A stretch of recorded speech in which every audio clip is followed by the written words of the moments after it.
Haverá salvação em mais alguém? Haverá salvação em mais alguém? Nesse caso, você está perguntando, né, se a gente, através de outros meios, né, podemos ser salvos através de outra pessoa, né, de algum outro Deus, Isso. se Buda pode salvar, É. Maomé, Se as né? obras podem salvar. Isso, também exatamente. muito bem. Então, a gente vai ver, né, na Bíblia, né, se haverá salvação em mais alguém, né, ou só através de Cristo. Lá em Atos, capítulo 4, e o verso 2, nos diz assim: E não há salvação em nenhum outro, porque abaixo do céu não existe nenhum outro nome, dado entre os homens, pelo qual importa que sejamos salvos.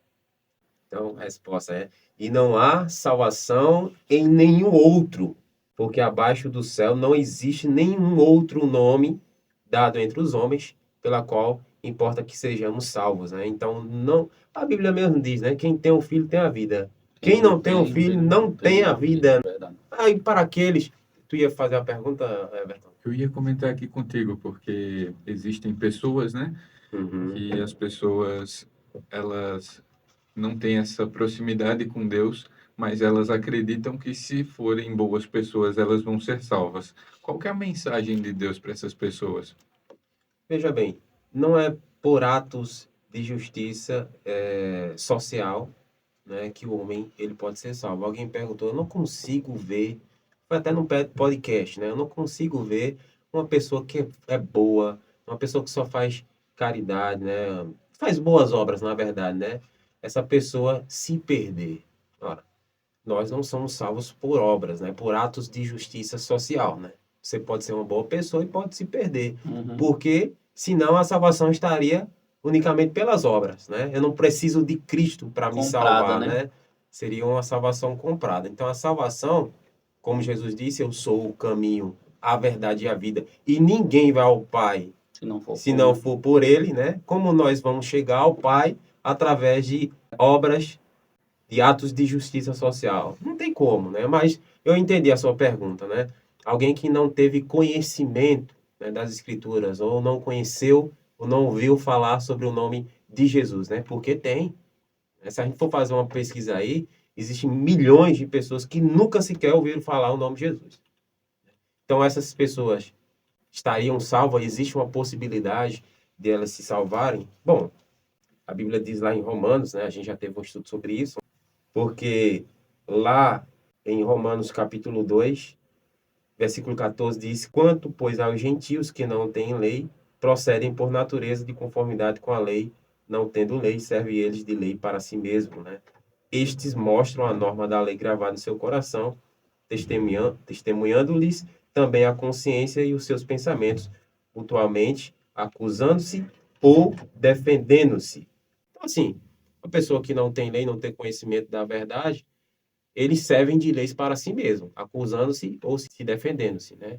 Sabe quando você faz alguma coisa de errado e a sua consciência acusa, dizendo que aquilo ali que você está fazendo é errado, né? Você fica com a consciência pesada e ele vai lá e não faz, né? Aquilo que ele sabe que é certo, ele faz. Aquilo que ele sabe que é errado, ele não faz. Então, ele vai ser julgado de acordo com o conhecimento que ele tem, da verdade que ele aprendeu. Entendeu? Então, sobre esses casos, a gente não pode julgar. É porque Deus não leva o tempo de ignorância, né? Deus não leva o tempo da ignorância, né? Agora, o Paulo falou lá, agora notifica aos homens que se arrependam, né? Porque eles ouviram, né, do nome de Jesus Aí agora, e quando você escuta, aceitaram e foram batizados em nome de Jesus, né? Como diz lá no livro de Atos. Então, eu acho que essa... A partir do momento que você conhece a verdade, Deus não tem você mais como inocente, né? Porque justamente. você já teve a oportunidade de conhecer a verdade, né? Isso Aí é mesmo. com você e Será que a Deus. gente tem algum texto para isso, Gleison? Para eu dizer assim, se eu conheço a verdade, eu vou ser julgado por ela. E se eu deixar ela de lado e eu preferir ficar em casa para nem ter que ouvir? Aí, nesse caso, aí você vai ser julgado pela sua ignorância voluntária, né? Alguém lhe apresentou uma verdade e você simplesmente o recusou. Você está se fazendo de cego, né? Lá em Tiago, capítulo 2, versículo 12 e 13, diz: falar de tal maneira e de tal maneira proceder como aqueles que hão de ser julgados pela lei da liberdade, né? Porque o juiz é sem misericórdia para com aquele que não usou de misericórdia, e a misericórdia triunfa sobre o juízo, né? Esse verso 13 não, mas o verso 12, né? Nós seremos julgados pela lei. A partir do momento uma pessoa nos apresenta uma verdade e a gente recusa em ouvi-la, né? Não, não vou ouvir não porque eu vou ser julgado pelo aquilo, então eu prefiro não ouvir porque eu não vou ser julgado. A Bíblia diz que até a sua oração, né? O que desvia os seus ouvidos de ouvir a palavra do Senhor, até a sua oração é abominável. Então, a partir do momento que eu digo, não, eu não quero escutar, né? A oração dessa pessoa já será abominável. Então, não tem essa. Você teve a oportunidade de conhecer, Uhum.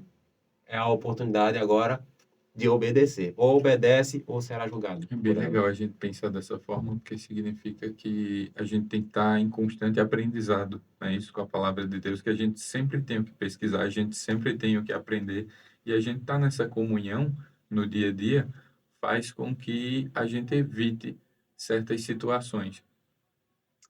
Muito bem. Exatamente.